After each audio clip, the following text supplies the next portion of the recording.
and welcome to the top Hearthstone cards of the week, where we look at the r/custom Hearthstone subreddit and we pick the top 10 cards of the week, look at them, review them, etc., etc.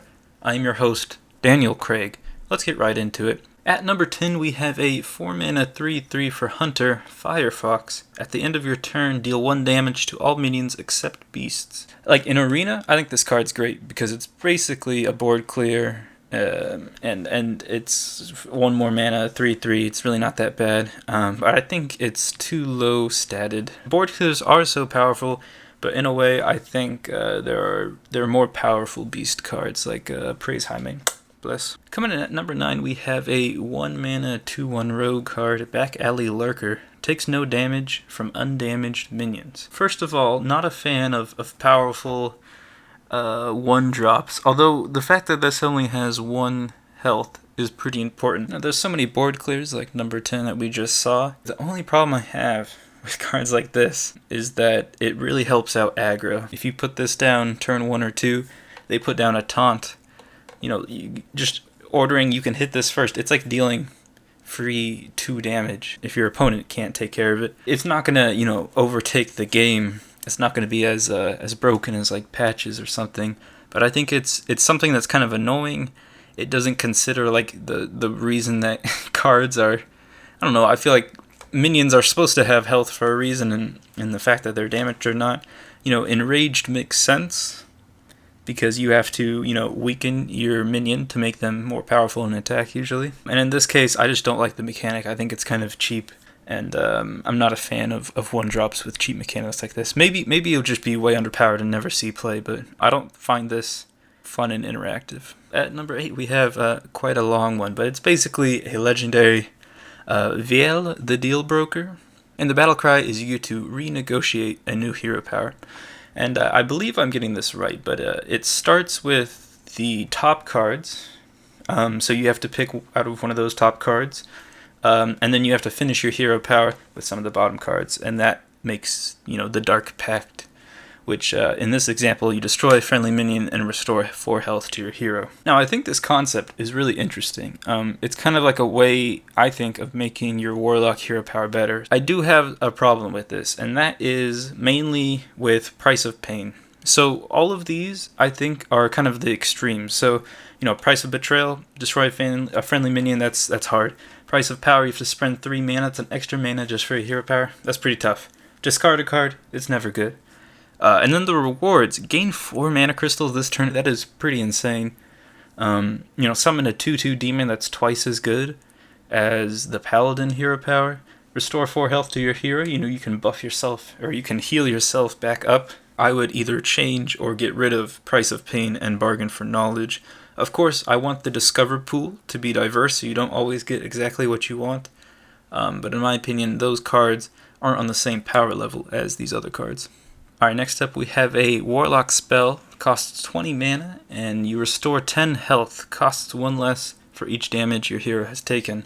Now with this card, basically, once you get to 10 health as a Warlock, you can restore 10 health for free if you have this in your hand. Now this kind of makes me a little bit scared because, Zoolock, they can get down to 10 fairly quickly, and then just to be bumped up again to 20 is a bit discerning. I have some problems with healing that much, but in my opinion, I think this card is still a good idea, and while it may not, synergize with the lore or the type Warlocks are supposed to perform, there is some heal in Warlock, and the fact that you have to take damage in order for this to be cost effective, I like stuff like that. I think it's a good card. Next up, we have a legendary 5-mana 6/6 battle cry, summon Gargaton for your opponent. And Gargaton is a 9-mana 9/9 death rattle. Your opponent draws 3 cards and restores health to their hero equal to their total cost. Now I'm trying to think where this can work well. So it's pretty much for desperate attempts to heal yourself. Pretty much any hard removals. This is pretty good. I like the fact that it's a death rattle. Drawing 3 cards, let's say the average cost is 4. You're going to restore 12. You have to spend a card or 2 to get rid of it, and you draw 3 cards.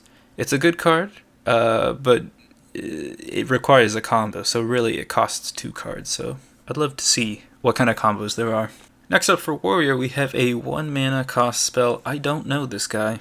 And it is discover a card that is not in your collection. Well, first of all, you have to take into consideration that Blizzard and Hearthstone is a small indie company.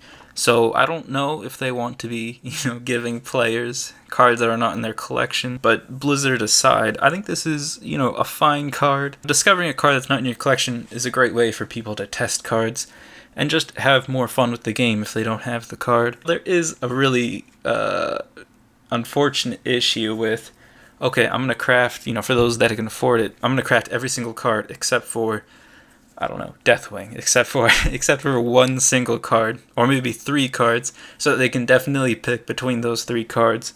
So that's really stupid, but it ruins this card, unfortunately. But for all those free-to-play players, it would be amazing. If this was implemented in a tavern brawl, I think that would be cool. It's a great idea, but unfortunately, it would not work. Next up, we have a 7-mana 4/4 Befuddled Stegosaur, and the battle cry is to adapt 5 times randomly. I have some issue with this. I know adapt itself is somewhat random. You have a 33% chance, I believe, to get, a certain one that you want, be able to choose a certain one you want. This is very similar, of course, to the reward that you get for the Paladin quest. But the random effect is pretty bad, in my opinion. You'll see on Reddit, I just got 5 Divine Shields in a row when I adapted randomly. I think the point of the adapt is to kind of implement somewhat of a Discover mechanic, because Discover is, or at least was, popular in the last expansion. I would rather just have the Paladin quest, have that be a special little thing. It is great to adapt 5 times, but I think randomly, it's not my cup of tea. Next up, we have a 1 mana Paladin spell, Drink With Me, Friend. Restore 4 health to your hero, and give your opponent a copy of this card. I think it's good against aggro. It's kind of a tech card against aggro.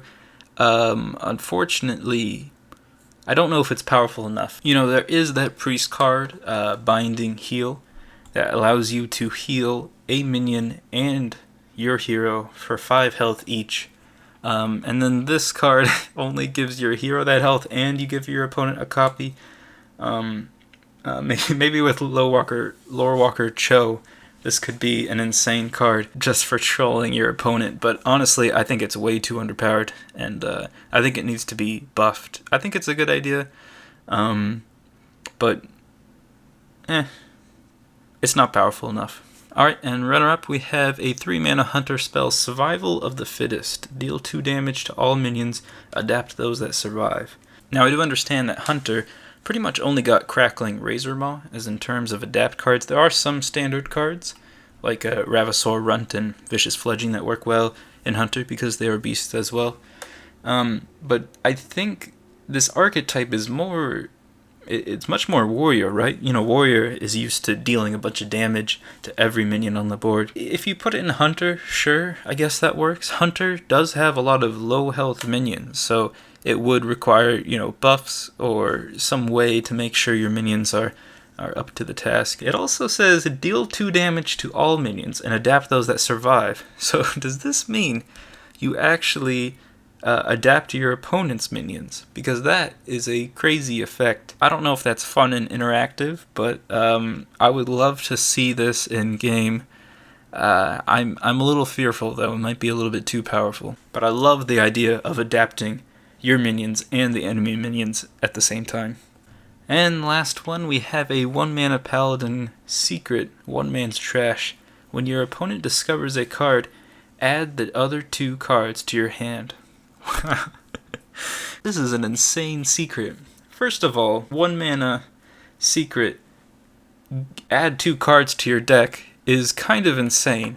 Of course, there is the idea that your opponent will pick the best card, therefore it's 2 not so good cards. Also allows your opponent, 1, to try to play around it, and 2, to actually know what cards you now have in your hand. I think this is an amazing idea. I think it is really high value, but in a really quick and aggro metagame, if you have stuff teched for the aggro decks and you actually face another control deck, you also throw this in there so that you can add some value to your deck. I don't think it's overpowered. As much as crazy as it is, not all decks are going to have Discover, so this may just be a dead card in your hand. 1 mana, add 2 cards to your hand is a crazy thing, but I think in current meta, I think it's perfectly fine. So gets my seal of approval. Thank you for watching. Make sure to comment below any cards that you found interesting, agreements, disagreements, ways in which the card is overpowered, etc., etc. I always like to read through them, and there's definitely a lot of passionate people. So thank you for watching, and until next time.